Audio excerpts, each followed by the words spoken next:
Нешто што беше актуелно и што требаше да биде дел од минатото издание на емисија беше патувањето на Груевски преку големата бара во Америка.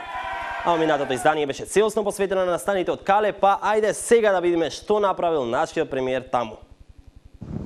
Сакам да го изразам задоволството што во овие 2 дена ми беше дадена можност да се сретнеме со многу високи функционери на Соединените Американски држави и да разговараме за Република Македонија, за односите меѓу Америка и Македонија, за прогресот што е направен и за едината се разбира.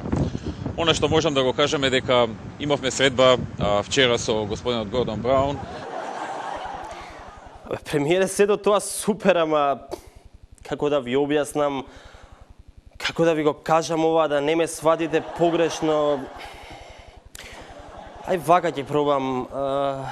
Знаете, Гордон Браун е поранешен премиер на Велика Британија. А вие се сретнавте со Филип Гордон, американскиот помошник државен секретар задолжен за Европа и Евроазија. Сега, да не испадне дека јас знам подобро од вас со кого сте се сретнале, ама